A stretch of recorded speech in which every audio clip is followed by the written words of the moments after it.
Assalamualaikum warahmatullahi wabarakatuh. Perkenalkan, kami dari kelompok 4. Di sini kami akan membahas tentang ayat-ayat tentang harta atau al-amwal dan hukumnya.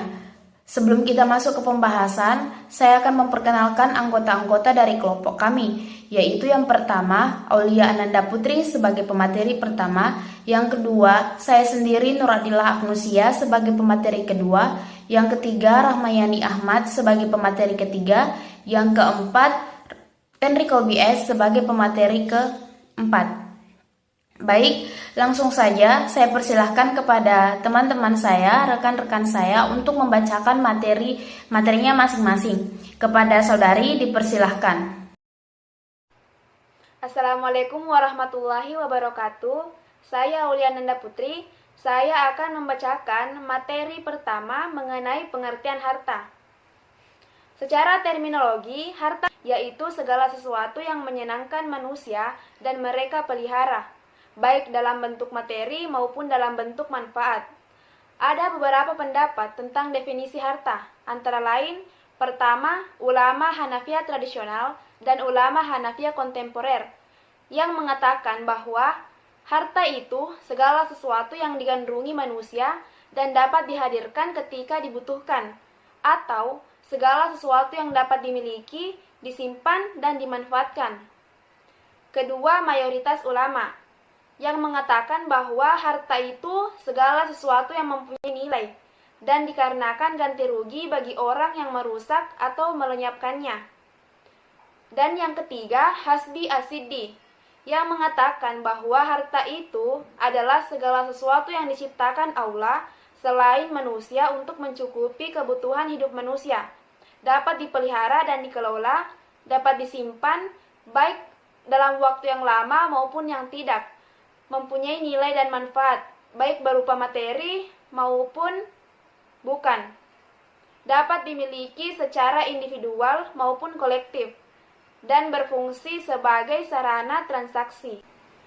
Baik, materi selanjutnya akan dibacakan oleh saudari. Saudari dipersilahkan untuk membacakan materi selanjutnya. Baik, di sini saya akan membahas tentang redaksi dan terjemahan ayat-ayat tentang harta atau al-amwal dan hukumnya. Yang pertama, Quran Surah At-Taghabun ayat 14 yang berbunyi, A'udzubillahi minasyaitonirrajim, Bismillahirrahmanirrahim. Ya ayyuhallazina amanu inna min azwajikum wa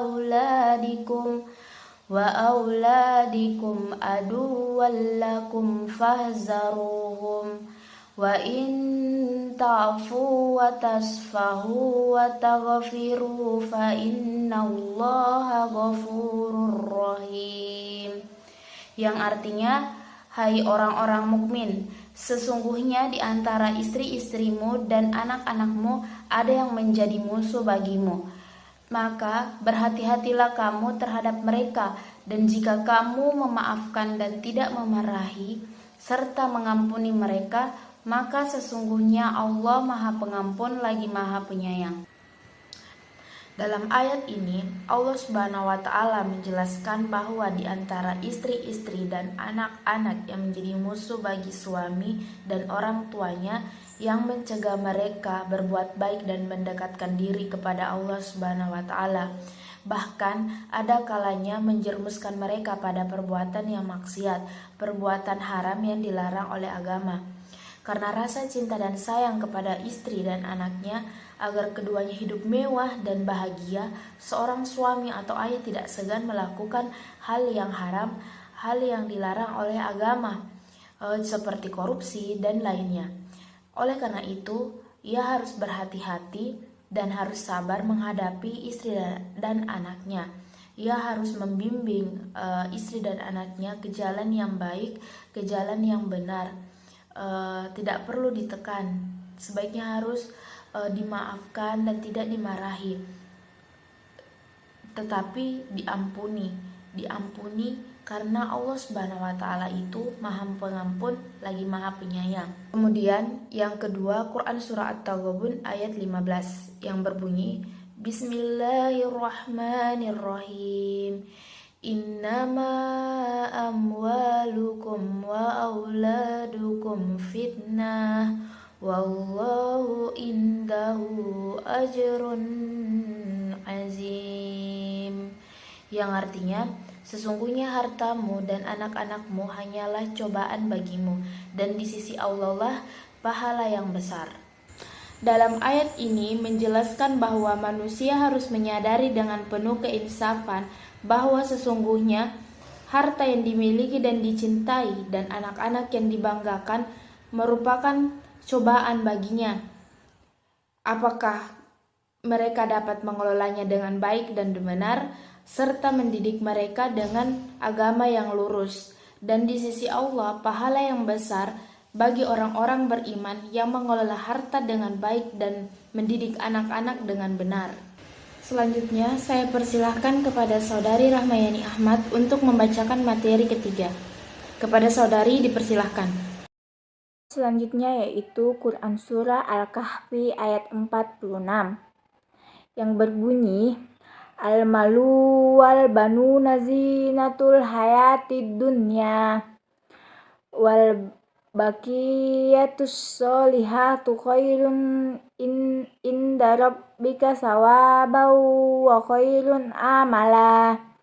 Yang artinya, harta dan anak-anak adalah perhiasan kehidupan dunia, tetapi amal kebajikan yang terus-menerus adalah lebih baik pahalanya di sisi Tuhanmu, serta lebih baik untuk menjadi harapan.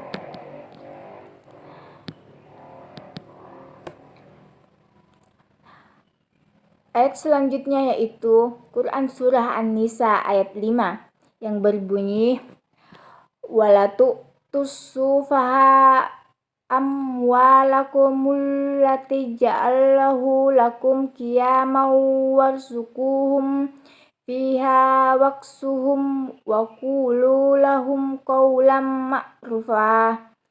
Yang artinya, dan janganlah kamu serakah kepada orang yang belum sempurna akalnya harta mereka yang ada dalam kekuasaan. Kamu yang dijadikan Allah sebagai pokok kehidupan, berilah mereka belanja dan pakaian dari hasil harta itu, dan ucapkanlah kepada mereka perkataan yang baik.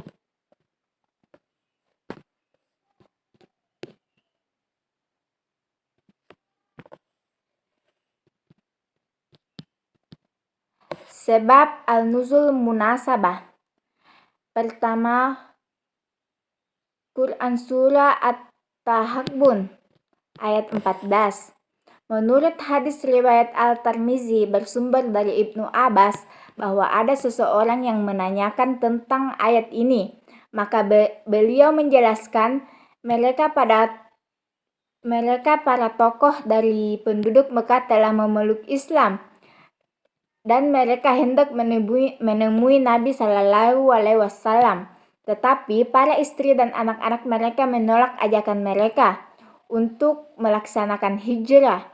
Kemudian setelah satu masa ketika Nabi Sallallahu Alaihi Wasallam datang, mereka bersama istri dan anak-anak mereka mengikuti ajakan untuk berhijrah. Tetapi mereka telah melihat masyarakat telah memahami agama mendahului mereka, maka turunlah ayat ini.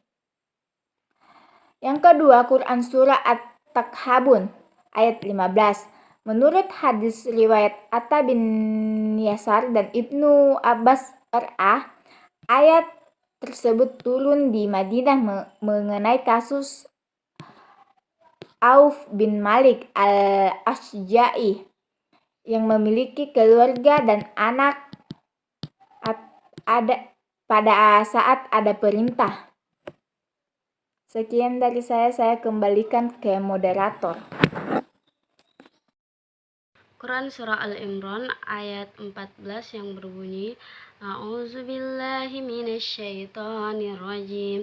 Bismillahirrahmanirrahim.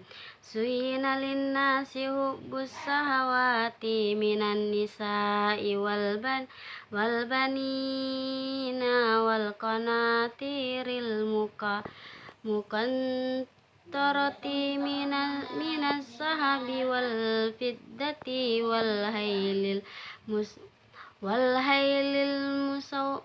musawwamati wal an'ami wal hars. Zalika mata'ul hayatid dunya wallahu indahu husnul ma'ab. Yang artinya, dijadikan terasa indah dalam pandangan manusia cinta terhadap apa yang diinginkan berupa perempuan, anak-anak, harta benda yang bertumpuk dalam bentuk emas dan perak, kuda pilihan, hewan ternak, dan sawah ladang. Itulah kesenangan hidup di dunia, dan di sisi Allah lah tempat kembali yang baik. Dalam Quran surah Al-Imran ini, Allah Subhanahu wa Ta'ala menyampaikan bahwasanya Dia telah menghiasi hidup manusia dengan kecintaan pada kesenangan duniawi seperti wanita, anak laki-laki, harta yang banyak dan berlimpah berupa emas, perak, kuda yang bertanda, binatang ternak berupa unta, sapi, kambing, dan pertanian. Itu adalah kesenangan hidup di dunia yang bisa dinikmati dalam waktu tertentu kemudian hilang. Maka tidak sepatutnya seorang mukmin menggantungkan hidupnya pada kesenangan tersebut. Hanya Allah sajalah yang memiliki tempat kembali yang baik, yaitu surga yang luas seluas langit dan bumi. Quran surah Az-Zariyat ayat 19. A'udzu billahi minasyaitonir rajim. Bismillahirrahmanirrahim. Wa fi amwalihim haqqul lis-sa'ili wal mahrum. Yang artinya, orang-orang yang bertakwa itu selalu taat dalam melaksanakan ajaran Allah, dan mereka juga menyadari bahwa pada harta mereka juga terdapat milik orang lain. Jadi dalam harta kita itu tidak sepenuhnya milik kita, tetapi juga terdapat hak-hak orang lain. Makanya setiap tahun kita wajib mengeluarkan seperti zakat, infak, dan sedekah untuk menghalalkan harta yang kita miliki. Adapun kandungan hukum ayat-ayat yang membangun konsep harta atau amwal dan hukumnya dalam hukum ekonomi dan bisnis. Yang pertama, harta terbaik seorang muslim adalah harta yang mampu menjaga agamanya dari fitnah. Yang kedua, harta harus didapatkan secara halal. Yang ketiga, harus dijadikan sebagai pokok kehidupan. Yang keempat, harta harus berfungsi ekonomis, yakni memenuhi kebutuhan hidup. Yang kelima, harta harus berfungsi sosial, yakni sebagai sarana saling membantu kebutuhan bagi yang tidak mampu memenuhinya. Baik, itulah presentasi dari kelompok kami. Lebih dan kurangnya mohon dimaafkan. Wassalamualaikum warahmatullahi wabarakatuh.